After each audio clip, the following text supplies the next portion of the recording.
All right, here we have another historical pirate release. So this is part of my relaunch of Pirates CSG. This is the Victory. No relation at all to HMS Victory, of course. This is just one of the ships the pirates had or captured. So Richard Taylor, this is the one that he captained at some point. So gets +1 to boarding rolls. Got a good cargo hold and decent speed. So I wanted to make these ships, I generally try to make them as historically accurate as possible within reason, of course, and then base the point cost on that. So, all right, so we got the deck and flag. As usual, these were designed in Inkscape, so that's what I use for my artwork. And you can find all of my finished artwork templates that I've shared at, there's a bit.ly link I can try to remember to put in the description where you can find my artwork templates in SVG format. Inkscape SVG, Scalable Vector Graphics is what SVG stands for. So the vector art files are available online. I don't have all the templates done for the different ship types that I have released. And part of that is because sometimes it's a lot easier to basically, I'm just pre-slotting this a little bit to make sure it's wide enough for the stern flag to go in here. Okay, there we go. Oh, nice. If you heard that, but that was a good slot in at the end there. Okay, yeah, that's nice and tight. Wow. Okay. Sometimes this styrene, because it's laser cut, I think the way the cuts work, it's a little different, and sometimes you have more of a, it resists like going together a little bit more, but then when it does go in, it's like really nice and tight. So kind of like a difference I've noticed, especially with this batch of laser cutting. So compared to some of the original die cut ships or even some of my earlier laser cut ones. So anyway, I think I'm going to pre-slot, based on how tight it is, I think I'm going to pre-slot the masts too, just to make sure that those go in before I have. Sometimes it's a good idea, especially if you're new to building ships, it's a really good idea to like pre-slot things.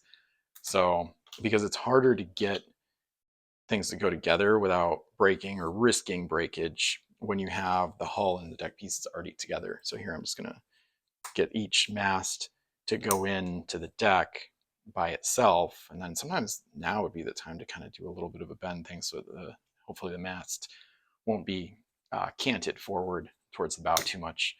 So all right, and then okay, yep, so the 4L of this one goes at the bow, so there's that. Just gonna make sure that slots in there.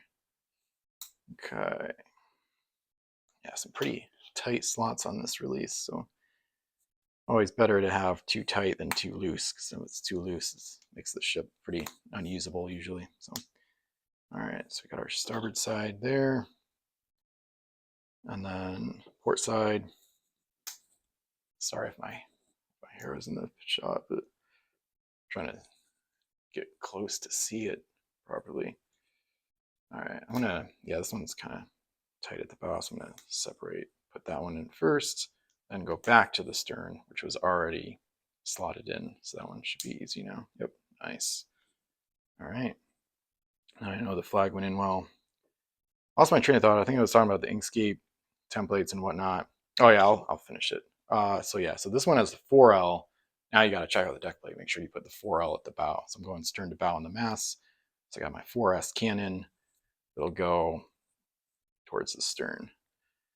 But yeah, back to the templates. It's usually easier to not design an entire artwork template first. Usually, sometimes I just do like a really quick bare bones one instead of doing the full template that's like what I consider like shareable and like what other people could use for their own customs and whatnot. That takes a bit more work to like finalize and to make sure it's right and looks right. It saves me some time to kind of like whip through it and do my like workflow process that I use and kind of skip, I kind of take shortcuts and skip steps to get the ship artwork done faster so that I can get the release out and, not have to spend even more time for the same amount of money basically. So anyway, all right, so this is Victory. So she has actually had quite a bunch of cannons. So armament as usual is matched as well as I can, at least, to how many cannons she had and where they were, of course. I don't know. There's not like artwork of paintings of the ships usually of some of these slightly more obscure vessels. So like if the upper gun deck maybe had less cannons than the lower, you know, it's just there's not always perfect historical references versus like HMS Victory and USS Niagara. We literally still have the ships, so like getting the artwork absolutely perfect for those is really satisfying and a lot easier. So here I do have to take at least a little bit of artistic license, of course. But anyway, so that's Victory. So one of the ships from Pirates of the Age of Sail.